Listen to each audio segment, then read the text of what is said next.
बिस्मिल्लाहिर्रहमानिर्रहीम। मैं हूं मोहम्मद सजाद जाफ़री। हम लाए हैं आपके लिए 9th क्लास कंप्यूटर साइंस का एक मुकम्मल सिलेबस, जिसमें हम 9th क्लास कंप्यूटर साइंस के सारे सब्जेक्ट्स, सारे चैप्टर्स को स्टडी करेंगे। और ना सिर्फ हम वीडियो लेक्चर देंगे बल्कि आपको पूरे सिलेबस के शॉर्ट क्वेश्चंस भी देंगे, हम आपको एमसीक्यूज़ भी देंगे और वो सारा स्टडी मटेरियल प्रोवाइड करेंगे जो आपको maximum number, more than 85 numbers आप गेन कर सकेंगे हमारे इन लेक्चर्स से भी, हमारे स्टडी मटेरियल से भी। इसलिए आप हमारे इन लेक्चर्स के साथ इन टच रहें और साथ साथ जो हम अपना स्टडी मटेरियल आपको प्रोवाइड कर रहे हैं उसको भी आप गो थ्रू करें, साथ साथ स्टडी करें और फीडबैक दें लाजमी ग्रुप के अंदर, ताकि आप के फीडबैक से ही हम अपनी वीडियोस को भी, अपने कंटेंट को भी इम्प्रूव कर सकते हैं और आपको ज़्यादा से ज़्यादा मार्क्स गेनिंग में आपकी हेल्प कर सकते हैं। तो पहले चैप्टर के साथ हम स्टार्ट लेते हैं। तो 9th का पहला चैप्टर जो है हम स्टार्ट में देखते हैं कि पहला टॉपिक है इसका प्रॉब्लम सॉल्विंग।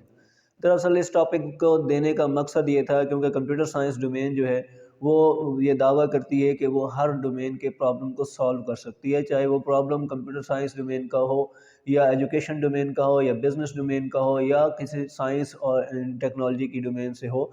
उसके लिए एक सलूशन प्रोवाइड करना, सॉफ्टवेयर प्रोवाइड करना, उसके लिए सलूशन प्रपोज करना, ये इस हमारी डोमेन यानी कंप्यूटर साइंस डोमेन का एक दावा है। तो इसीलिए सबसे पहले हमें प्रॉब्लम सॉल्व करने से पहले प्रॉब्लम को आइडेंटिफाई करना ज़रूरी है, प्रॉब्लम सॉल्विंग टेक्निक्स की मदद से, प्रॉब्लम सॉल्विंग स्टेप्स की मदद से। जब तक हम प्रॉब्लम सॉल्विंग स्टेप्स और टेक्निक को नहीं समझ पाएंगे, हम उसका सलूशन भी प्रपोज नहीं कर पाएंगे। तो हमारे पास बुक के अंदर जो पहला टॉपिक है वो प्रॉब्लम सॉल्विंग है 9th क्लास में, चैप्टर नंबर 1 में।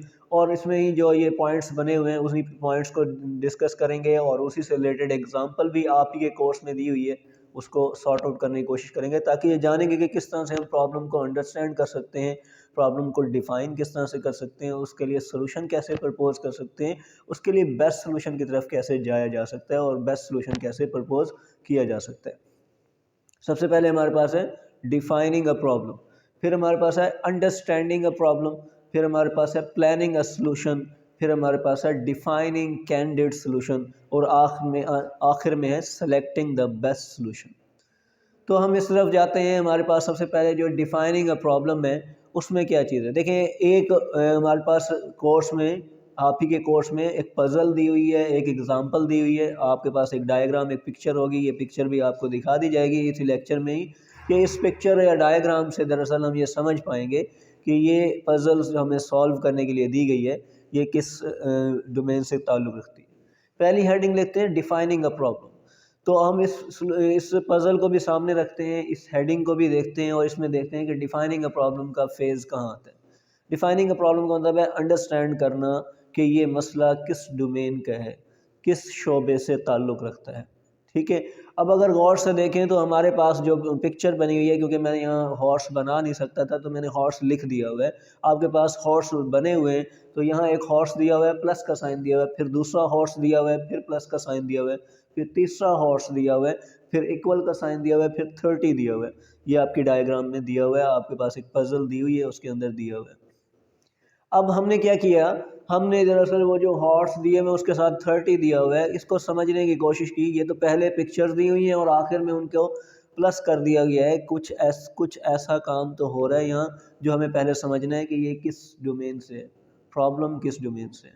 फिर हमने देखा कि नीचे फिर हॉर्स है, फिर एक डायग्राम मैग्नेट की आ रही है, 2 मैग्नेट आ रहे हैं, फिर मैग्नेट आ रहे हैं और फिर 18 हो गया, फिर मैग्नेट आया, फिर माइनस सॉक्स आ गई, फिर सॉक्स आई, फिर प्लस हॉर्स, फिर मैग्नेट हमारे पास आ रहा है। तो ये एक मुख्तलिफ चीज़ें आ रही हैं और मुख्तलिफ चीज़ों में साथ साथ हमारे पास जो है उनके कंक्लूजन जो है, उनका सॉल्व करने का एक जो आंसर है वो भी साथ साथ पुट किया जा रहा है। आखिर में हमसे कहा जा रहा है कि यहाँ कुछ आंसर आना चाहिए था, वो क्या बनता है, आप पिछले केसेस को स्टडी करके उसकी बिना पर बताएं। अब पहला टॉपिक है डिफाइनिंग अ प्रॉब्लम। हमने ये फ़ैसला तो कर लिया, इस शक्ल से, इस डायग्राम से या इस किस्म के इस फॉर्मेशन से पता चल गया कि ये तो कोई मैथ की डोमेन लगती है और हमें कोई जमा नफ़ी ज़रब तकसीम करना है, हमें कोई मल्टीप्लाई एडिशन ये वाली कैलकुलेशन वगैरह करनी है, लेकिन करनी क्या है, उन आइटम्स पे करनी है जो आइटम हमें दिए गए हैं। अच्छा, आइटम्स तो कभी जमा नफ़ी नहीं होते, कभी 2 घोड़े तो जमा नहीं करूँगा मैं, 2 घोड़े 3 घोड़े इस तरह करके तो नहीं होगा। तो फिर 30 कैसे हो गया? अगर ये 3 घोड़े हैं तो फिर 1 2 3 हो जाएगा, 30 कैसे हो गया? इसका मतलब ये हुआ कि हर घोड़े की एक वेटेज है, हर हॉर्स के ऊपर एक मुकम्मल वैल्यू दी जाएगी, वेटेज दी जाएगी, तब जाकर ये 30 बन जाएगा। तो इसीलिए ये डिफाइनिंग में हम ये पता चल गया कि ये कोई मैथ की डोमेन का मसला है जिसको हमने सॉल्व करना है। अगले फेज में जाते हैं, अंडरस्टैंडिंग अ प्रॉब्लम। अब जब मैं प्रॉब्लम को अंडरस्टैंड करने फिर चलता हूँ कि ये एक्चुअली हो क्या रहा है। कहते हैं ये एक हॉर्स है, फिर दूसरा है, फिर तीसरा है, इनको सम अप किया जा रहा है और आंसर आपको 30 मिल रहे हैं। 3 वैल्यूज़ को जब मैं ऐड करूँगा तो मैं किस तरह से ऐड करूँगा, ये अंडरस्टैंडिंग अ प्रॉब्लम में मैं जानूँगा कि इनमें फिर मैं अगली लाइन पे भी देखता हूँ कि इसी तरह कुछ कैलकुलेशन है, अगली लाइन पे भी इसी तरह कोई कैलकुलेशन है, उनका रिजल्ट है, और अगली लाइन पे भी कुछ कैलकुलेशन है लेकिन रिजल्ट अननोन है जिसके ऊपर मैंने फोकस करना है। फिर है प्लानिंग अ सोल्यूशन। जब अंडरस्टैंडिंग प्रॉब्लम हो गई फिर सोल्यूशन की तरफ बढ़ते हैं। कैसे सोल्यूशन दूंगा? अब देखिए पहला सोल्यूशन ये है कि ये 30 बनाना है मुझे।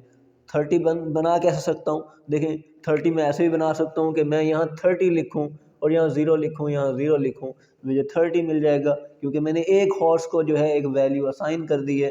1 से लेकर 30 के दरमियान दे सकता हूँ, 30 से ज़्यादा नहीं दे सकता क्योंकि ओवरऑल मेरा आंसर 30 है, इसलिए मैं 30 से ज़्यादा दे ही नहीं सकता। तो मैं तो ये 1 दूंगा। अगर 1 देता हूँ तो वो 30 नहीं होता, 30 देता हूँ तो वो 30 हो जाता है। अगर ये 30 है तो इनको 0 0 दे दिया मैंने, तो फिर इस तरह से भी कहता है क्योंकि इनकी भी वेटेज है स्टेटमेंट के अंदर, ये अगर नहीं होते तो फिर माना जा सकता था कि 0 है, लिहाजा ये हैं। अगर ये हैं, इसकी वेस्टेज, इसकी अगर वैल्यू वेट जो है आपने 30 दी है तो ये भी हॉर्स है, इसकी भी 30 देना चाहिए, और ये भी हॉर्स है, इसकी भी 30 देना चाहिए, तो ये तो कहीं जाकर 90 बन जाएगा। ठीक है, क्योंकि सम होना है इनके दरमियान। तो इसका मतलब ये है कि मेरा ये अंदाज जो है इनको वैल्यूज़ देने का ये तरीक़ाकार गलत है अगर मैं इस तरह से दे रहा हूँ। अच्छा, फिर मुझे कुछ ऐसी वैल्यूज़ चाहिए जिनको मैं ऐड करूँ तो वो 30 बने, ना कि मोर देन 30 या लेस देन 30 बने, बल्कि इक्वल टू 30 बने।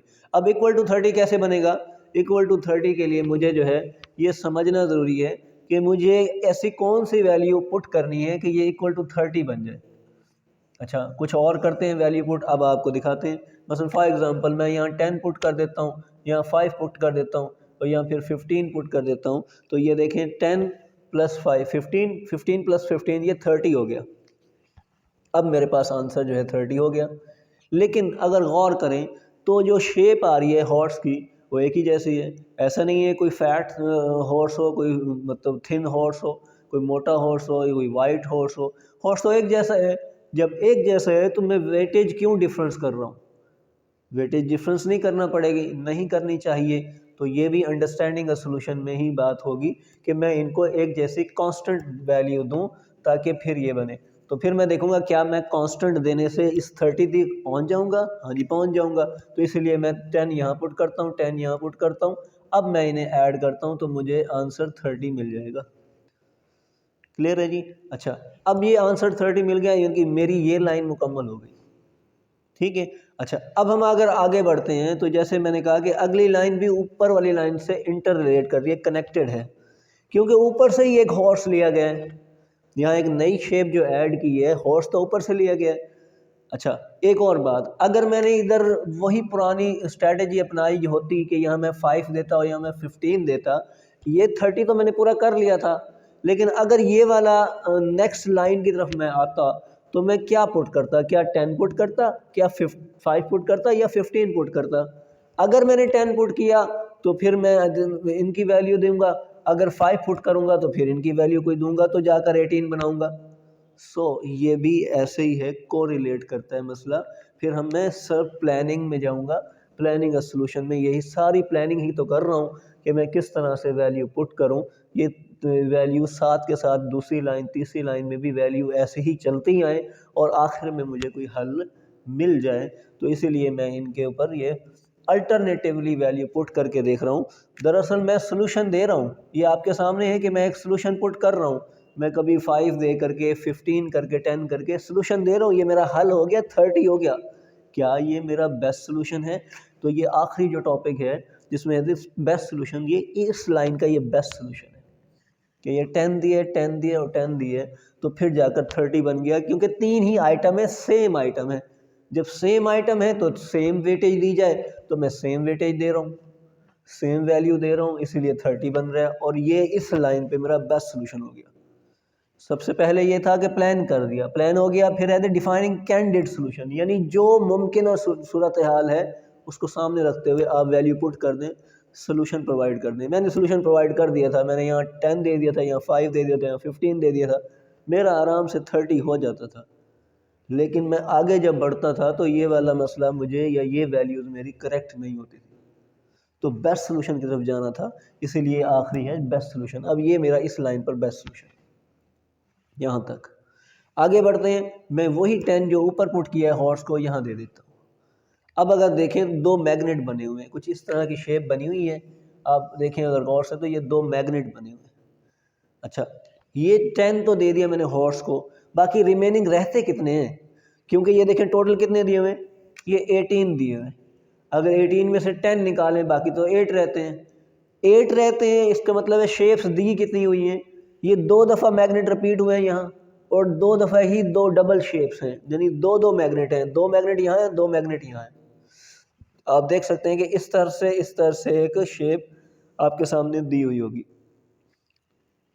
अब अगर मैं इन 2 मैग्नेट को वैल्यू 2 2 कर दूं, यानी 2 मैग्नेट 4 हो जाएगा, 2 और 2 4 हो जाएगा, ये भी 2 और 2 4 हो जाएगा। तो अब आप इसे ऐड करें, क्योंकि ऐड करना था, तो 10 + 4 + 8, तो ये 18 मुझे मिल जाएगा। बात समझ आ गई है? इसी तरह हमने ये इनको वेटेज दी है ताकि हम 18 मुकम्मल कर लें। और हमने उन मैग्नेट्स को भी देखा कि वो रिपीट कितनी दफ़ा हो रहे हैं। अगर वो रिपीट हो रहे हैं 4 दफ़ा, तो हर एक को मैं 2 कर रहा हूँ, तो वो 8 टोटल हो जाएंगे, और इस तरह से ये 10 18 हो जाएंगे। यहाँ तक ये मसला भी हल हो गया हमारा, क्योंकि हमने प्लानिंग और कैंडिडेट सोल्यूशन प्रोवाइड किया और फिर बेस्ट सोल्यूशन पर इस लाइन पर आ गई। ये हमारा दोनों लाइनों का बेस्ट सोल्यूशन आ गया, इससे अलावा और सोल्यूशन कोई नहीं। आगे बढ़ते हैं। अब मैग्नेट और शॉक्स के साथ कम्बिनेशन है। अब मैग्नेट दोबारा से मेरे पास 2 मैग्नेट दिए हुए हैं, यहाँ अगर गौर से देखें तो ये 2 मैग्नेट दिए हुए। इन 2 मैग्नेट का तो मैंने वेटेज लगाई थी, वो 4 थी, तो मैं ये 4 यहाँ पुट कर देता हूँ। अब सॉक्स हमारे पास दी हुई है, वो भी 2 सॉक्स दी हुई है सेपरेटली। अच्छा, आंसर देखें क्या है, 2 है। यहाँ तो 4 है, तो 2 कैसे हो जाएगा? दरअसल इस 4 को 2 से माइनस करूँगा तो 2 बनेगा। 2 से माइनस से जहन में ये आया कि 2 सॉक्स हैं, इनकी वेटेज तो 1 1 बनती है।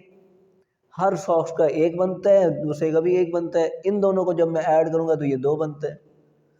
तो 4 में से -2 करूँगा तो फिर ये 2 मेरा आंसर आ जाएगा।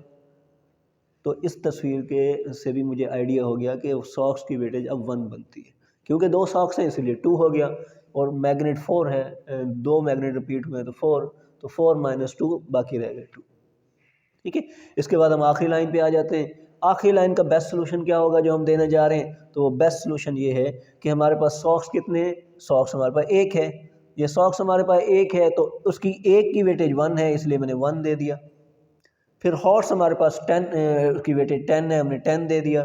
फिर मैग्नेट हमारे पास क्या है, वो भी 1 है, तो वो 1 की मैग्नेट की 2। तो अब आपने इनको मल्टीप्लाई करना है और इसको प्लस करना है, तो आपके सामने ये 10 2 20 और ये 21 इसका आंसर आ जाएगा। ये दरअसल वो पज़ल थी जो मुझे सॉल्व करनी थी।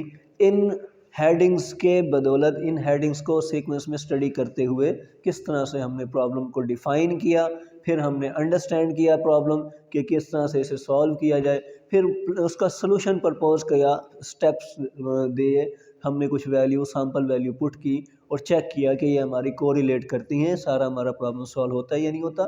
तो ये सलूशन प्रोवाइड करते गए और देखा कि ये जो सलूशन हमने प्रोवाइड किया है फ़िलहाल के लिए तो ठीक है, लेकिन आगे जाकर के ये प्रॉब्लम क्रिएट करेगा, हमें बेस्ट सलूशन की तरफ जाना चाहिए। तो फिर हमने selecting a best solution propose किया, इस तरह से वैल्यूज़ को पुट करके।